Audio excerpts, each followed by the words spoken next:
Number 2 in the Indicator series is Body Double from Brian De Palma. This is one of the De Palma movies I hadn't seen, and I didn't really know anything about it going into it. I'm quite happy about that. I like knowing as little as possible when it's a filmmaker that I'm really kind of interested in.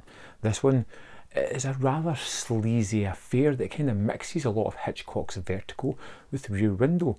We're thrown into the world of Jake, this small-time actor who has a big break in a sort of indie production, and everything's going great until he has a claustrophobic fit as a flood of childhood fears comes back to him.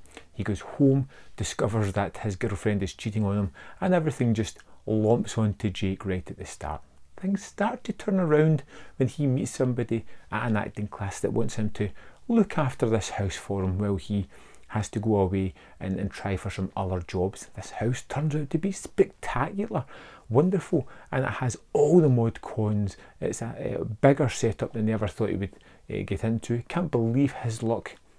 And there's a little added fringe voyeuristic bonus in this one, as the person who leaves in this house, played by the wonderful Greg Henry, an actor I really like, kind of tells them that there's a little showing that happens every night at 12 o'clock, and there's a telescopic camera set up, and he looks through it and sees this woman who's performing a dance routine come sexual to nobody in her bedroom, and he has, the ability to just spy in and watch it.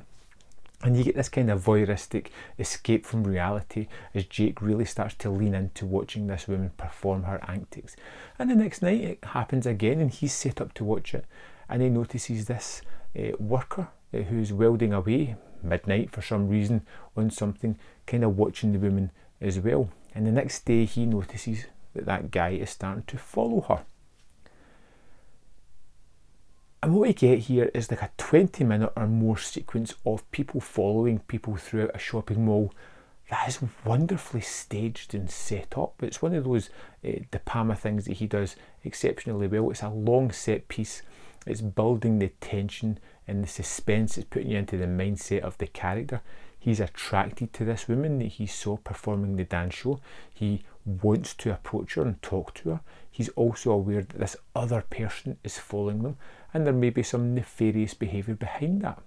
There's also the woman who seems oblivious to the fact that she's been followed by two people who both have intentions toward her in one way or another.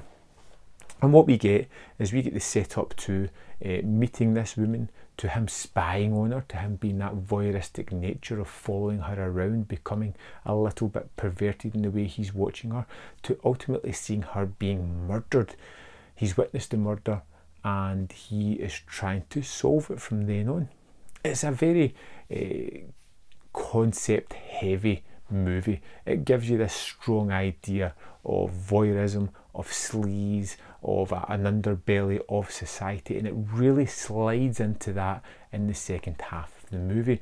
We get the sort of corruption of Jake as he kind of goes through the motions of being a voyeur and taking things a little bit further into his own kind of fantasy world.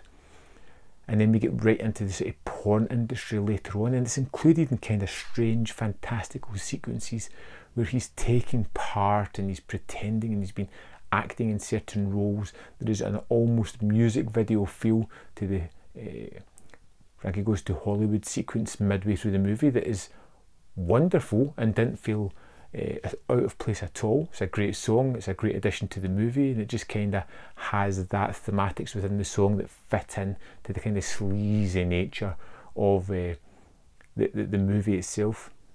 You get some really strange and typical De Palma shots in this. You get the split diopter shot as you would expect. You get this wonderful weird shot of Jake and another character kissing as they're kind of like revolving round, and the world is revolving round them as well, but it seems to be like rear screen projection while they're on a spinning pod of some sort. It's just a weirdly unusual shot, but I really kind of liked it.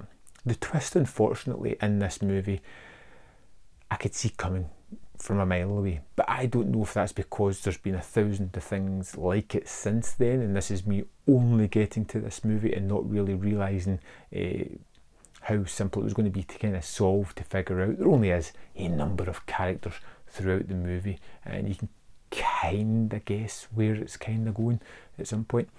I kind of liked Body Double. It felt a little bit stretched out. When we get the introduction of Melanie Griffith's character later on and we get into the kind of real sleaze porno world, it takes a detour that feels a little bit unnecessary just for the sake of it, and detours the movie just a little bit more than I would have liked, although it is there for a reason. I like most of the characters. I did like Jake. I liked the kind of way he got caught up in this world. I like the tension and suspense that De Palma brings with it. I just feel that the movie is a little bit overlong. It takes a little bit too many detours than it shouldn't have to.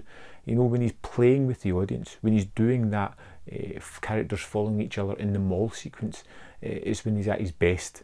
When he starts to move into the world of the sleaze and the scuzziness and the icky feeling, it becomes a little bit more, not uncomfortable, but unnecessary within the movie.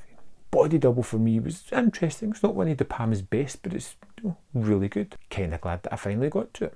Have you seen Body Double?